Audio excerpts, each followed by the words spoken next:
the dark was alive. Captain Vorkael of the Kethri Dominion had always hated the edges of dead systems. They were too quiet, too still. No living star, no planetary chatter, not even the electromagnetic whisper of cosmic dust. Just the yawning, endless silence, the kind that made even the bravest of his warriors glance over their shoulders as though something unseen were waiting in the void. But this time, there was something waiting. The bridge of the Dren Kal was bathed in a cold blue glow as the forward sensors swept across the system. Vorkael stood motionless at the command rail, his four clawed hands gripping the steel as the readouts came in. The air felt heavy, charged with something he couldn't name. "Captain," hissed Navigator Sareth, her crest quivering like a wind-blown banner. "We have found it." The holoscreen bloomed to life above the central dais, projecting the shape they had been tracking for 3 cycles. At first, Vorkael thought it was an asteroid, black and jagged, just another piece of stellar debris. But then his secondary eyes focused, and he saw the sharp angles, the impossible symmetry, the faint glimmer of structure. It was a ship. An enormous one. Size? Vorkael growled, his tail lashing slowly. 30 kilometers bow astern, Sareth whispered.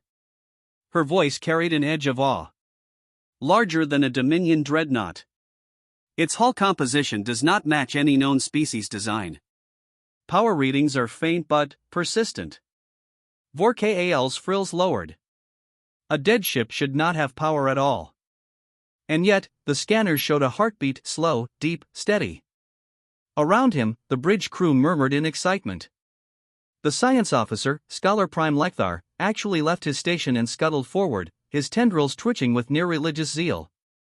"Captain," Lekthar rasped, "this could be one of the firstborn. A relic from the civilizations that ruled the stars before the Dominion even existed. Do you understand what this means? The technology we could." "Spare me the lecture," Vorkael snapped, though his second heart was already beating faster. The firstborn were myth, whispered of in the old cycles. To find such a ship intact, no, it couldn't be. "Bring us within 10,000 kel," he ordered at last, his voice hard. "All stations on alert. Wake the boarding teams." The Dren Kal crept closer, thrusters firing in measured bursts. The massive black vessel loomed ahead, its shape growing clearer with every passing second. Its design was alien even by alien standards, long, predatory lines, hull plating scarred with the marks of battles fought eons ago. Whatever had built this thing had built it for war. As the Dominion cruiser closed in, its own lights illuminated strange glyphs carved into the vessel's side, harsh, angular symbols that glimmered faintly as though reflecting a light that wasn't there. On the boarding deck, the atmosphere was tense. Kethri Marines, towering, four-armed soldiers bred for combat, were checking and rechecking their void armor. Plasma rifles hummed as they powered up. Even their war-born instincts felt uneasy. "This ship is wrong," muttered one Marine, his voice low over comms. "I feel as though we are being watched." "Good," snarled Sergeant Torvak. "Then the enemy knows we are coming." When the docking clamps finally locked onto the black hull, the deck shuddered.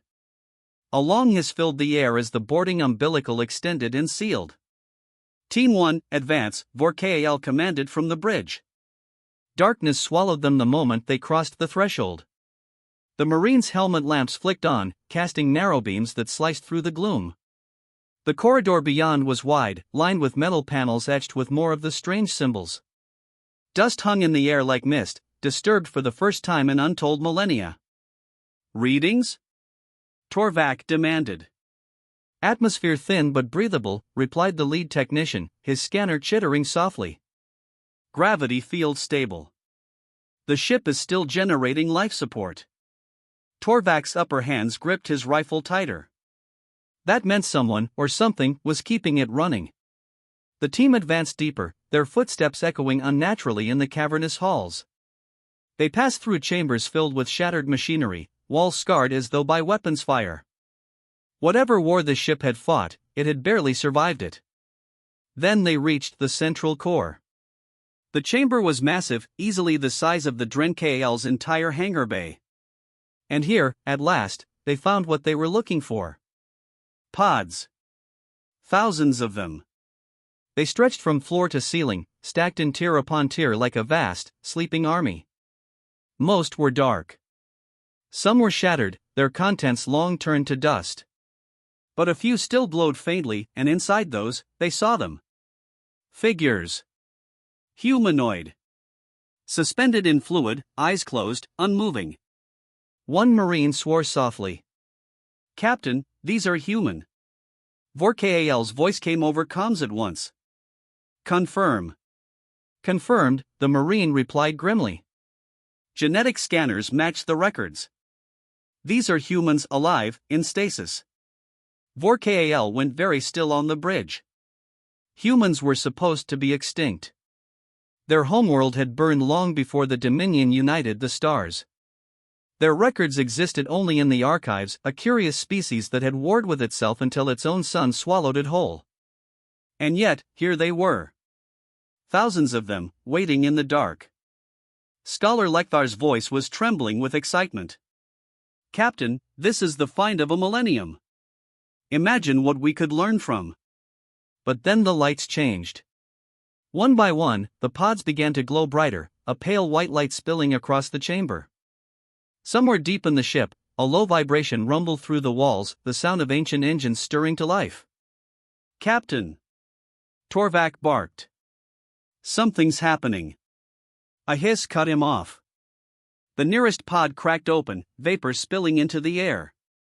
Inside, the figure stirred. Its eyes opened, glowing faintly in the dark. And the ship itself spoke. A voice rolled through the chamber, low and cold, speaking in a language the Ketheri could not understand, but every word carried the weight of command. The Marines raised their weapons instinctively. "Hold fire!" Vorkal ordered sharply. Across the entire ship, lights flared to life one after another, turning the darkness into blinding day. Consoles hummed. Bulkheads shifted. The floor beneath their feet vibrated as the ship's heart began to beat again. And as the first human stepped out of the pod atoll, scarred, his breath fogging in the cold air, every Ketheri warrior present felt it. This was no relic. This was a warship. And it had just woken up. He woke with a soundless gasp, lungs burning as air filled them for the first time in, how long? Commander Jacob Riley's eyes snapped open to a ceiling that wasn't quite right, not bright and sterile like it should have been, but dim, tinged with cold light. His chest heaved as muscle memory made him reach for the harness release of his stasis pod. He half expected to hear his crew's voices, Lieutenant Kwan's dry humor, Sergeant Hale barking orders. But there was only silence. And then he saw them. Four armed figures, towering and insectal, stood in a wide semicircle around him, their armor glimmering like obsidian. The muzzles of their weapons tracked his every movement. Adrenaline slammed through his body. Instinct screamed enemy contact. He tensed, ready to lunge. "Commander Riley," said a voice behind him. He froze. That voice, calm, precise, feminine, was impossible to mistake. "Athena," he rasped, his throat raw. A shimmer of blue light appeared beside the pod. The ship's AI took form, a tall, graceful hologram of a woman with a soldier's bearing, her gaze steady and unflinching. "Yes, Commander," Athena said. "Welcome back." Riley braced against the pod's edge and forced himself upright. His legs trembled, but he stood. "Status report," he growled. Athena's gaze flickered with unreadable emotion. "Primary stasis cycle complete. The USS Vengeance is operational at 73% capacity. All major systems functional, though primary weapons are in maintenance stasis. Crew viability, 81%. Riley's jaw tightened. "Meaning?" "Meaning," Athena said quietly, "that out of 50,000 crew and passengers, 42,000 remain alive." The number hit him like a punch. Nearly 8,000 dead, their pods failed sometime in the last 100 millennia. He closed his eyes briefly. Those people had entrusted him to bring them to a new home. And he had failed them. When he opened his eyes again, his face was carved from stone. "Time since departure?" Athena's voice was soft. 101,372 years, 3 months, 5 days. Riley went still. 100,000 years. The weight of it pressed down on him like gravity. Everyone they had known, everything they had fought for gone, ground to dust by the relentless passage of time. Athena turned her head slightly toward the aliens, who still had their weapons raised. Foreign lifeforms boarded the ship approximately 40 minutes ago, she said. Their language has been analyzed and translated. They have declared this vessel under their control. Riley's head snapped toward the aliens. His vision sharpened, the fog of stasis burning away, replaced by a cold, familiar clarity, the clarity that came before battle. One of the aliens stepped forward, mandibles clicking.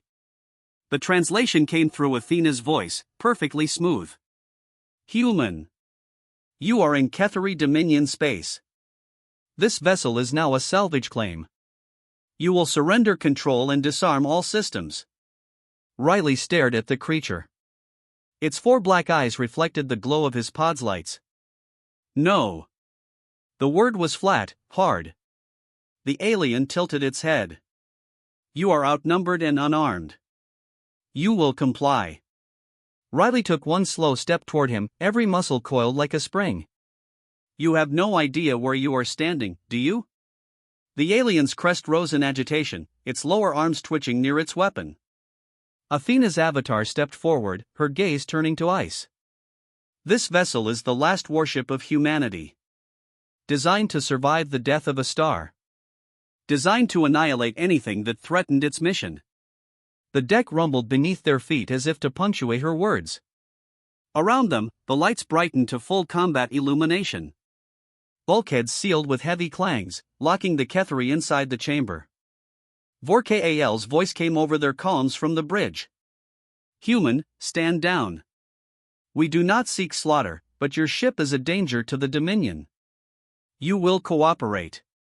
Riley turned toward the nearest ceiling camera, knowing Vorkal could see him. His face was grim, his voice a low growl. You think I care about your Dominion? You think you can stroll aboard and take my ship? He gestured sharply, and Athena obeyed without hesitation. Automated defense turrets descended from the ceiling with a hiss, swiveling to aim directly at the Ketheri Marines. The sound of charging capacitors filled the air. This isn't a relic, Riley said, his voice like a blade. This is a warship, and you just woke it up. The Ketheri tightened their formation, weapons rising, but none dared fire first. The air was electric with the tension of 2 civilizations standing on the edge of a war that had been delayed by 100,000 years. Athena's tone was almost serene when she spoke next. All ship systems are now under my control. Shall I release the crew, Commander? Riley hesitated for only a heartbeat. His people had slept long enough. Wake them. One by one, pods all across the stasis bay began to hiss and open.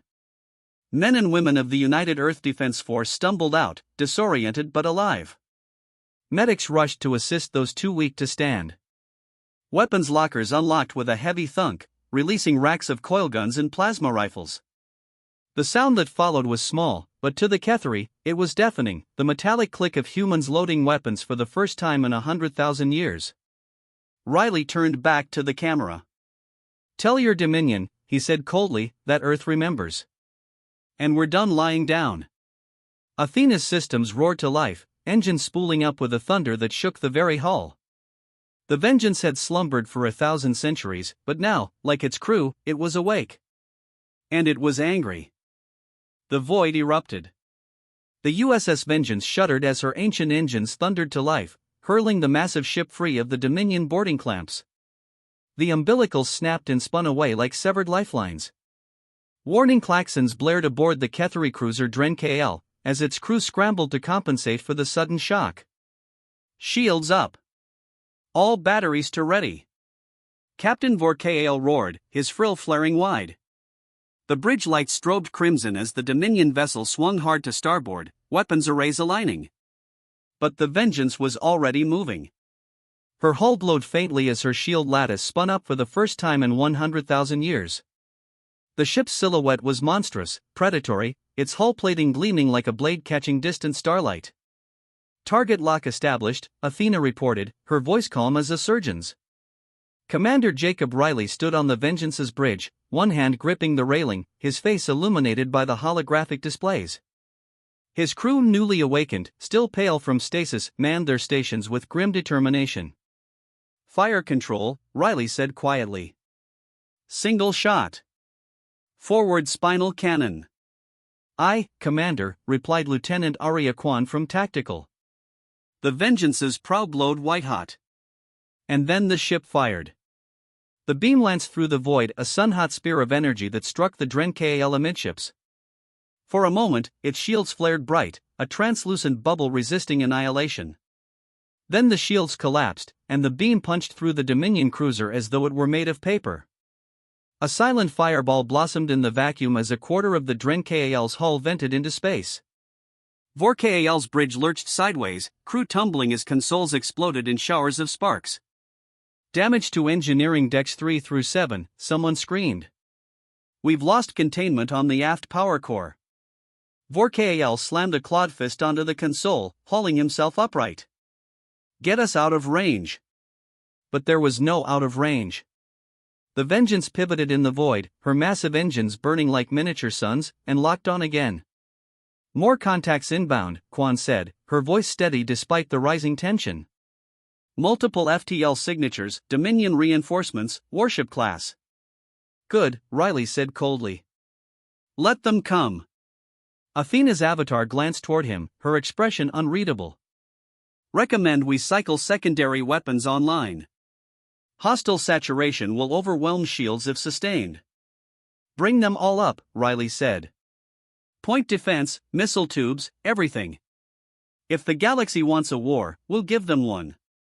The void blossomed with fire as the first wave of Dominion reinforcements dropped out of FTL. Frigates and destroyers formed a half-moon around the Vengeance, energy lances stabbing across the darkness. The first salvo slammed into the Vengeance's shields. The deck trembled beneath Riley's boots, but the barrier held. "Return fire," he said. And the ship obeyed. Railgun turrets unfolded along her flanks, spitting hypersonic slugs that punched through frigate hulls like knives through flesh. Missile bays belched swarms of guided warheads, each one streaking across the void on a trail of ionized light before detonating with starbright fury. In moments, the first wave of Dominion ships was gone, reduced to spinning wreckage and drifting corpses. On the battered bridge of the Dren KAL, Vor KAL stared at the slaughter in disbelief. "This cannot be," he whispered. "No single vessel can do this." Scholar Lekthar's tendrils trembled. "Captain, that ship is a relic of a forgotten war. Do you not see? It was not meant to explore. It was meant to end civilizations." Vor KAL's eyes narrowed. "Then it must be destroyed." But destroying the Vengeance was proving impossible. Every new wave of Dominion warships that arrived only added more wreckage to the growing graveyard around the Black Ship. The Vengeance fought like a predator, long caged, every shot precise, every maneuver ruthlessly efficient. Inside her bridge, the crew worked with the discipline of people who had been born for this fight. Riley's voice was calm as he issued orders, but inside, he felt the old rage burning. They had fled Earth to escape extinction. They had built this ship to carry humanity's last hope to the stars. And now some alien empire thought they could simply claim it? Not today. Not ever. "Dominion fleet is breaking off," Kwan reported at last. Remaining ships retreating to FTL range. Riley stared at the hollow map of the system, watching the enemy icons vanish one by one. "Don't pursue," he said finally. "Let them run. They'll carry the message faster than we ever could." Athena tilted her head. "Shall I transmit a message, Commander?" Riley considered it, then nodded. "Patch me through to all open frequencies." The ship's comms went live. Riley stepped forward, standing tall before the holoprojector. "This is Commander Jacob Riley of the United Earth Defense Force," he said, his voice carrying like thunder across the stars. "This ship is the last warship of a species you thought extinct. We have slept for 1,000 centuries. And we are done running." His gaze hardened. "Tell your Dominion, Earth remembers. And we are coming." Athena ended the transmission. The silence that followed was heavier than any sound. On the shattered bridge of the Dren Kal, Vor Kal gripped the rail, blood running from a wound across his temple. Around him, what was left of his crew worked to stabilize the crippled ship. The human's words echoed in his mind. Earth remembers. This was no simple salvage. This was the awakening of something far older, far more dangerous than the Dominion had ever faced. For the first time in his long career, Captain Vor Kal felt something alien to him. He felt fear. Hours later, the battlefield was silent, lit only by the glow of burning wrecks. The Vengeance drifted among the ruins, her systems slowly powering down from battle readiness. Riley stood on the bridge, looking out into the endless dark. Around him, his crew, his people, moved with renewed purpose. For the first time in 100,000 years, they had a mission again. Set course for Dominion Prime, Riley said. Quan turned, her expression grim. And when we get there? Riley's jaw clenched. His voice was quiet, but it carried to every corner of the bridge. Then we remind the galaxy that humanity was never conquered. Athena's hologram flickered, a faint, knowing smile crossing her features. Course laid in. The Vengeance's engines flared, brighter than any star in the dead system. And then the ancient warship leapt forward into the void, carrying with it the fury of a species that had waited 100,000 years to strike back.